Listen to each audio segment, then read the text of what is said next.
Hello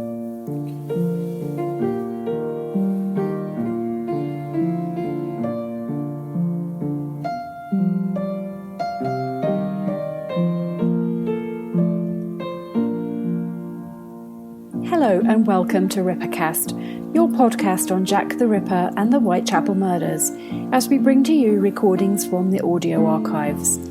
This is the third of 8 instalments in chronological order, spanning the years 1995 through to 1999, and all focusing on the Maybrick Diary. The following sound recording we bring to you is Shirley Harrison on BBC Radio Merseyside, which aired on the 27th of September 1995.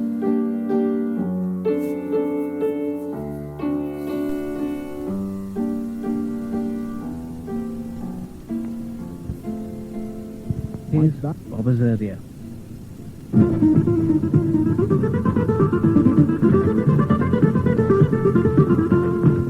Hello again, Bob Azurdia here.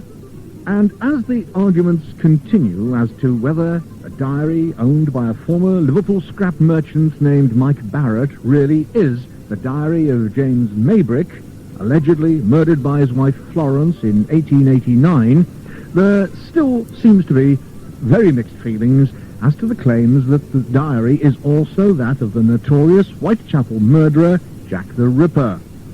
Mike Barrett himself has told us that he received the diary from a friend named Tony Deverell, who died soon afterwards without revealing where he obtained the manuscript, and that since receiving it, Mike Barrett's life has gone steadily downhill.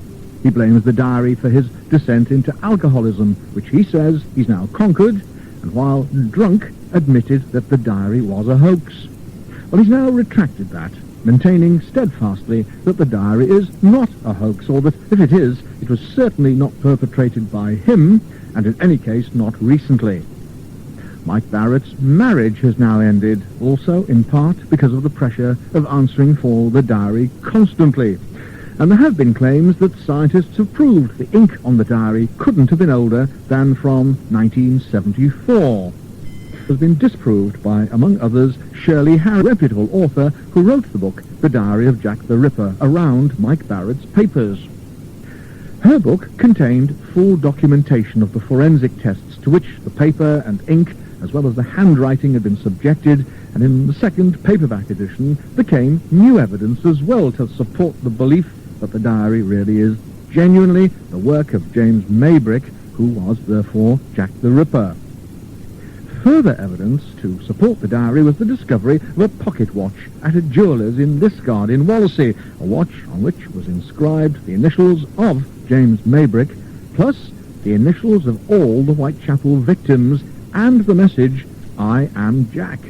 This having been bought by Mr. Johnson of unquestioned integrity, and whose brother was killed in a road accident in Spain just a few weeks ago, another tragedy associated with the diary. The watch, too, has been examined extensively and has to be placed no later than the beginning of this century for the inscriptions, making it a remarkably strong piece of corroborative evidence. Shirley Harrison finished the book and the editions for the paperback long ago, but she retains a consuming interest in the diary and continues to work towards its acceptance as genuine. She lives in a beautiful fisherman's cottage alongside the River Wandle on the borders of South London and Surrey. It's a very attractive part of the country. Shirley, there have been denials and counter-denials and many alternative suggestions since your book appeared for the first time 2 years ago. To this day, no one really knows whether the diary is that of James Maybrick, nor whether he was really Jack the Ripper. But many more still believe the diary is genuine. And I think you, too, still believe it is genuine. Yes, indeed, I do. And that's quite unequivocal. I have ever wavered on that from the beginning, but I'm the first to say that I haven't proved it either, despite the fact that we have undertaken, I think, the most extensive research that's ever been done on a document of this kind. Certainly in the Ripper field, there's been no other document of this kind before. Despite that, we haven't been able to prove it, but neither have those, and my goodness, there are many of them, as you know, who've set out to trip us up and prove us wrong. Neither have they been able to prove that it is a forgery. Well, what of the statements of Mike Barrett, then? Mike Barrett, Indeed. who owned the book, who owns the diaries, brought them to you in the first instance, and he has, first of all, said that they're a hoax, then he says that they're not a hoax, and it becomes a little bit difficult to know just what to believe. I would agree with that. It has been difficult. Mike, I think, will agree that he has had a fairly extensive, long period of illness. He has not been at all well, and he has had a great deal of stress and strain. His marriage broke up for many reasons, the pressure of the diary probably part of it. As a result, we have a statement from the hospital a couple of years ago to say that he was suffering from a condition which is called confabulation, which is the result of alcohol, which for a time Mike suffered from, as I think you know, quite badly. Oh, yes. And he admits Yes, he does. he has been drinking. Well, he Confabulation means that what you do is you do make up stories. You don't know necessarily you're doing it, and then you've forgotten what you said the next day. I know that if I thought for a minute that Mike Barrett had forged that diary, I would have nothing to do with it. I know, too, because we have it in writing, that his lawyers, who are very reputable Liverpool lawyers, also have said that if they knew the diary was forged, they would also have nothing to do with it. We are quite convinced, absolutely 100% convinced, that Mike did not forge that diary. Yes, but there is a difference between whether he forged the diary or whether they are forgeries. Oh, absolutely, and that I'm the first person to admit. I think there are two possibilities. Either they're genuine, or they may have been forged some time ago, probably at the time of the Ripper, or not long after the time of the Ripper murders. I think that there is no question but that they are not a modern forgery. There is no question but that they are not a modern forgery. There is nothing to... So they may be forged, but certainly not in recent times. I will concede that this is a possibility, because I've not been able to prove they're not forged, but Yeah. I think... That's only by default. Yes, precisely.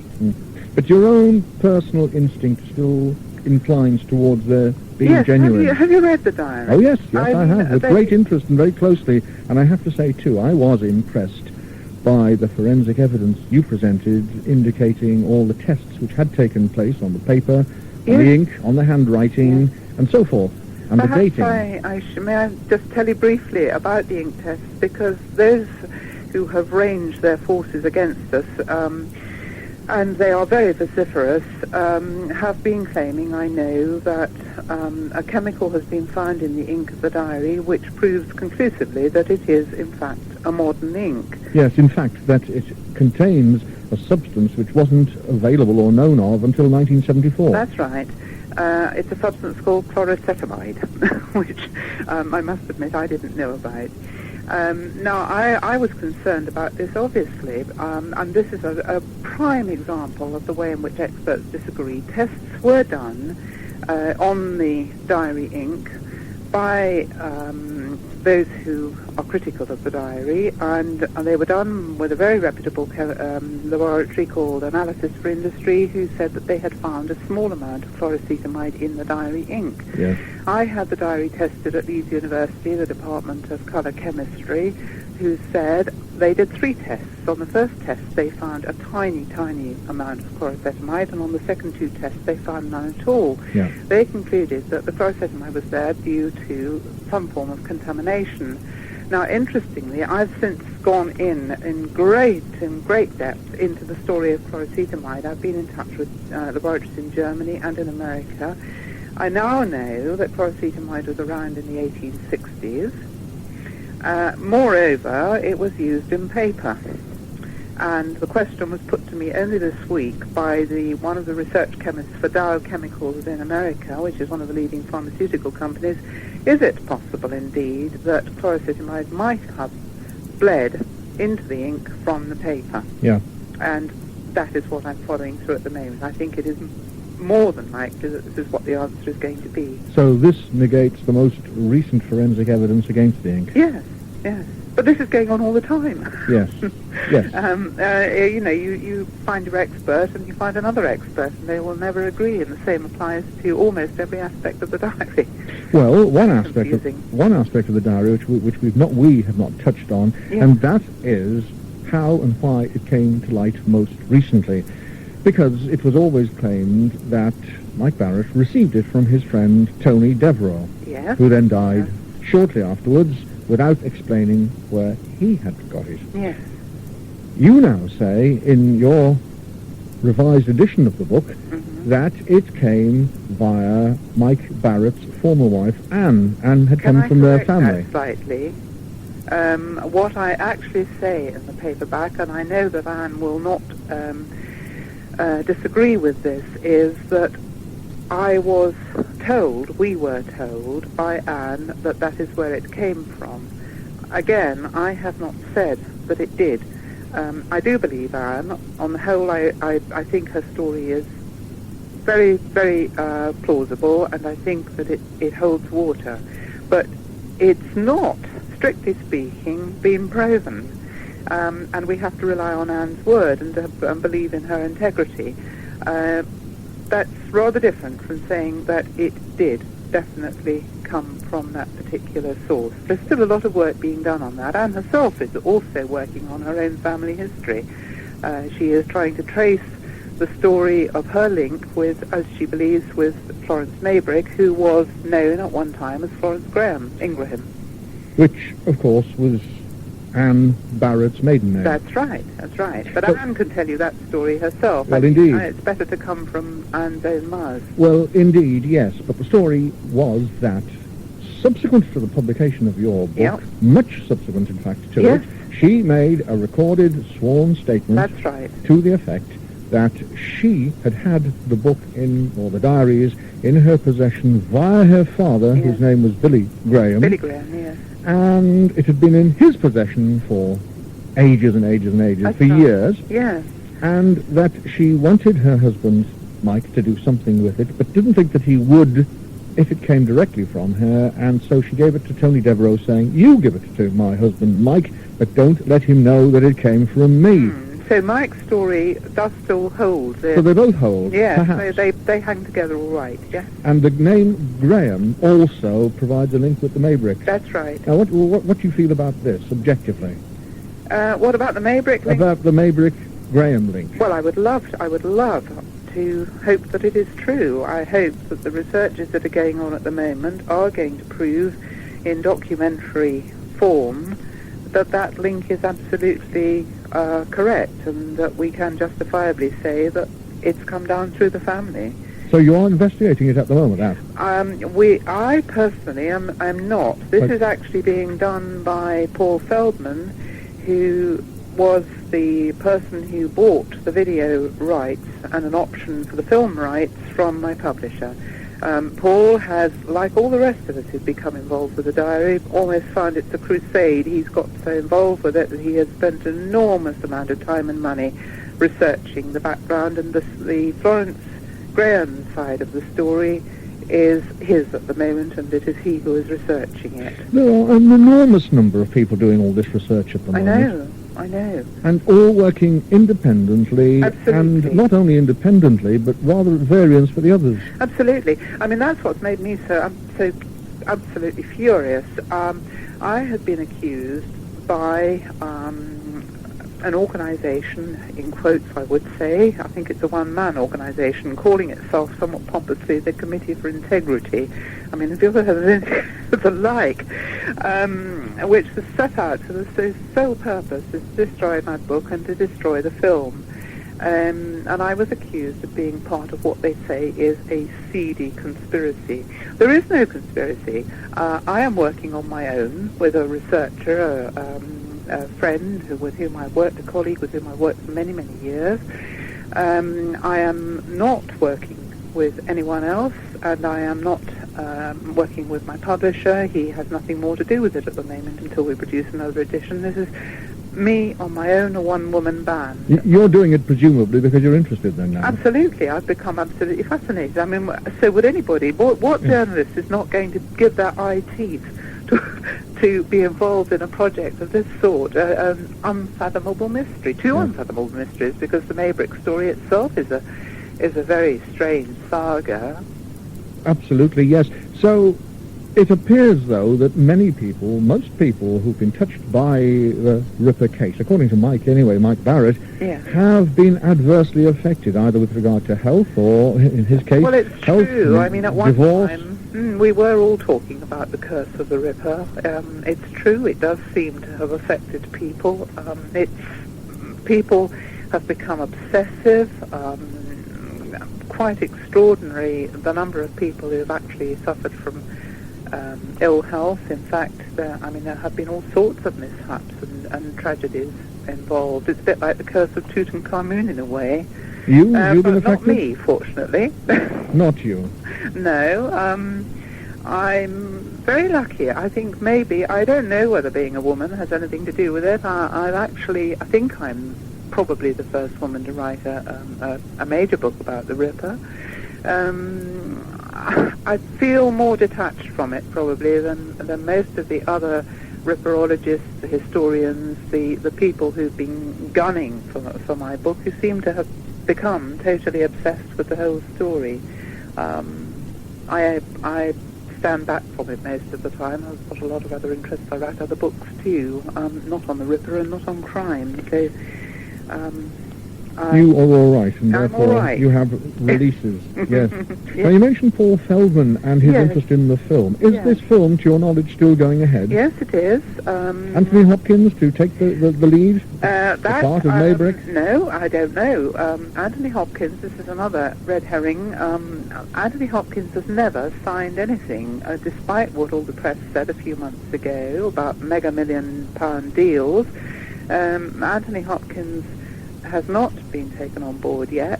I've had a letter from him fairly recently which says that indeed, yes, he has had lunch with New Line, the film company. Yes, he is discussing it, but until such time as he sees a really good script, he's not signed up for anything at all. So we are just waiting, I shall believe it. When I'm sitting with Anthony Hopkins in the Diary over lunch, I shall believe that's happening. I see, but he's certainly interested, and he might be doing it. Oh, it's possible. Yes, it's possible, but he's not signed up, and so he hasn't backed out. It's not that kind of situation. Yes, and you mentioned the film script. You're not doing the film script then? No, they won't let me, they have their own people. It's been a revelation, actually. I thought that we would be involved in it in some way, but Hollywood is Hollywood, and they don't come back to the sources for their information. No, perhaps you have too much knowledge and too much information. Probably, I think genuine stuff, yeah. Yes. Shirley, we spoke a moment or so ago about all the people affected by this curse. Yes. The most recent to be affected, perhaps, is one of the people involved in obtaining the watch, who was killed in a motor accident. This is the most awful tragedy, a really awful thing to happen. Yes, the Johnson brothers, Albert and Robbie, who brought the watch originally down to London to show my publisher, and that's when I first saw it. Robbie was in fact killed in a road accident in southern Spain a few weeks ago. Now, the watch, of course, was bought in a jeweller's in Liskeard and in Wallasey, and it has inscribed on it the initials of James Maybrick together with the scratched initials of all the Ripper's victims. Yes, and then across the middle it has "I am Jack." And that apparently could not have been planted. There's no way. The watch is another enigma in its own right. You can barely see those scratch marks with the naked eye. They have to be put under a particularly high definition microscope, and then it comes up quite clearly. Yes. They've been tested both in Bristol and in Manchester at the universities there. Brass particles have been found bedded within the scratch marks, which have aged in a way that, according to the scientists, wouldn't have happened. They couldn't have been planted there. These are probably particles from the implement with which it was written. There's no possibility of a link, though, between that watch and anybody called Graham? Well, I think that's something for Paul Feldman to say. I believe that his extensive genealogical researches are putting the two families together a long way back now, but I can't tell you anything about that. That's something, that I'm not privy to all that information, but he has been doing, he has been in touch with the descendants of almost everybody who was involved in the Maybrick story. There's a huge network of people now. Yes, including the Brayleys. You were involved with the Brayleys, I think, too. That's right. I know Gerard Brierley very well. Brierley, yes. Brierley, yes. What information did you get with regard to, well, to put it vulgarly, the boyfriend of Florence Maybrick? Well, the Brierley family actually know very little, sadly. That is one of the things that I'm starting to do some more work on myself very shortly. We've had a bit of a break from researching over the summer, and I'm going to pick up the Brierley story. There are a lot of Brieleys around, and I have to go and try and see them to see if there is any information anywhere that we don't know about. We found his grave, which no one knew about. Where's that? He's buried in a beautiful country churchyard on the Sussex Downs. Oh. Most surprising. Yes, no idea what he's doing there, but we found him with the epitaph, and I think it says under a sower went forth. When did he die, approximately, off the top of your head? Not all that long ago. 1940, I think it was. Yes. Just before Florrie, who died in 1941. 41, yes. Because had he come forward and given some evidence, he could certainly have helped her. Yes, of course, but he was a weak man, I think. He did a runner. I'm checking it out altogether, yes. What are your comments on the latest book called The Lodger by Stuart Evans and Paul Gainey? Because they dismiss your work as being totally disproved now. Well, they're wrong. They have to say that. I mean, I think that Stuart's book is one that I think has more interesting and useful information in it than almost any of the others. They claim this man, Frank Tumblety, an American quack doctor, was really the Ripper. Yes, I think that that's stretching the imagination a little bit too, but they're entitled to that particular theory, and it's an interesting one. Unlike, as I say, many of the others that have been put forward over recent years. So I don't really have any quarrel with the theory of that particular book. I do quarrel with the way in which they keep coming up with stories about my book without bothering to find out from me whether they're true or not. This is what's so irritating all the time. It's, stories... one of the stories that has been put about recently is I'm at the centre of a feminist plot. It is absolute nonsense. What is next, then? Is there a subsequent book from you, a subsequent Ripper/Maybrick book, or are you just going to, again, update the diary, or what? I don't know yet, Bob. I think it's going to depend on the film and when the film comes out. I think we will obviously have to update. So much has happened since even the paperback. There is a lot more material. There's a lot more interesting background material too, and I think a lot of what has happened is quite interesting from a reader's point of view. So I guess that I shall redo it. When, I'm not sure. That'll depend on the publisher. I think there will be now other books. I think that there will be a book on the how the book about the diary came to be written. I think there may well be a book on Florence Maybrick. These things are all there and in the pipeline as possibilities. Yes. I think the whole subject has now become so interesting because, as I think I said before, however else you view this diary, it has to be rated as an interesting historical document. It can't be just dismissed like that. It stands as a unique document, and it will furnish more research for a long, long time to come, I'm sure. And now the main thrust of investigation has to come via the Graham family, presumably. Yes, I think it probably does. I think that's the way it should go. I think the answer to the diary will come through history. I don't think it will come through specialists in scientific investigation or, any of the technical people. I don't think we're going to get an answer that way. I was quite interested, well, I'm more than interested. I think it's very relevant. We used the psychiatrist, Dr. David Forshaw, for the paperback and for the hardback, who's a consultant at Broadmoor. And he summed up a very, very extensive investigation into the diary by saying that a thorough examination of the journal and its provenance are essential components of deciding if it's authentic. Yeah. If such an examination proves indecisive and falls back on the content, then I would argue in that case, on the balance of probabilities from a psychiatric perspective, it is authentic. And I think that it's psychiatric perspective and the historical content that are going to be the two things that will, at the end of the day, tell the true story. Yes. Any idea as to when we're going to hear about a film, positively? Well, we keep being told that they should be starting filming at the end of this year. I hope so. I want my director's chair sitting in a corner. Would you have some involvement? Well, I'm consultant, but whether that will actually involve me in doing anything, I don't know. I hope so, because it'll be very interesting to see how it goes. And I don't think we'll have a great deal of influence, but I'd like to have some input, obviously. Indeed, yes. I know you've been involved in many court cases, with the Sunday Times, for example, yes, and with others. It's gone on and on. Have you actually made any money out of it?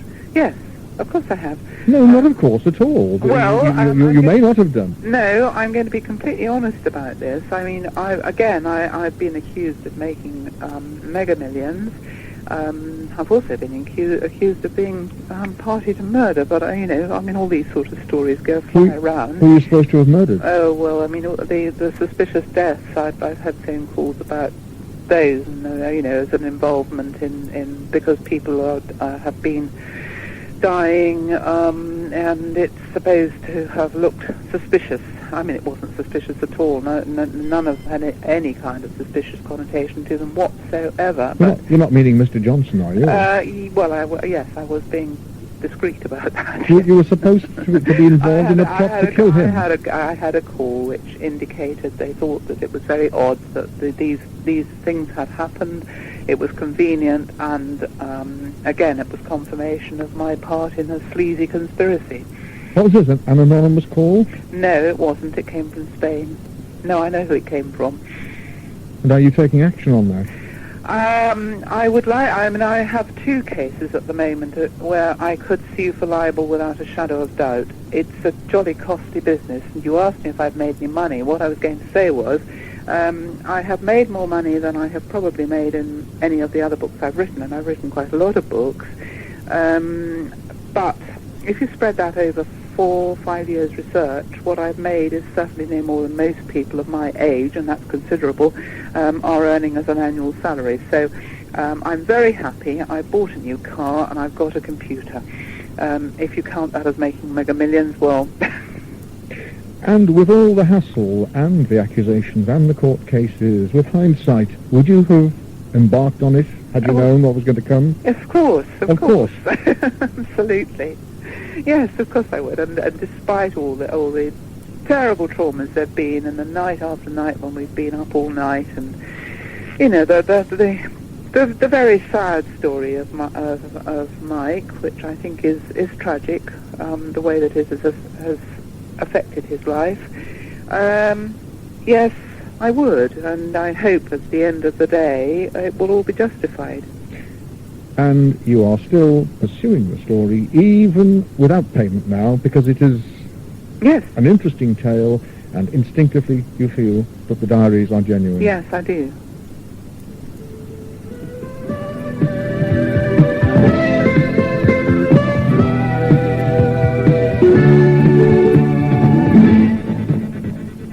Shirley Harrison, with her continuing belief in the veracity of the diary as being the work of James Maybrick, alias Jack the Ripper. But what next? Where does this all leave us? Just who did hold the diary for the last century, and where? And how did it fall into the hands of Tony Devereux and then Mike Barrett?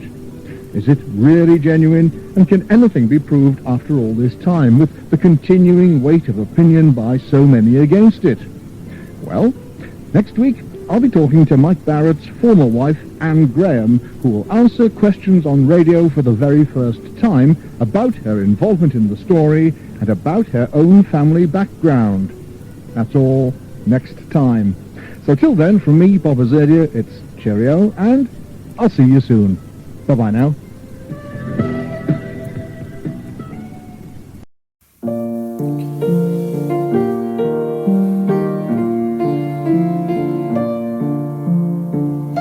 And that was Shirley Harrison on BBC Radio Merseyside on the 27th of September 1995. We are a podcast sponsored and hosted by casebook.org, where you'll find over 160 roundtable discussions, author interviews, conference presentations, Whitechapel Society meetings, and archive tapes all about Jack the Ripper, East End history, and Victorian true crime. If you have any questions or comments about any of our releases, feel free to contact us on the Casebook message boards or find us on Twitter and Facebook by searching for Rippercast.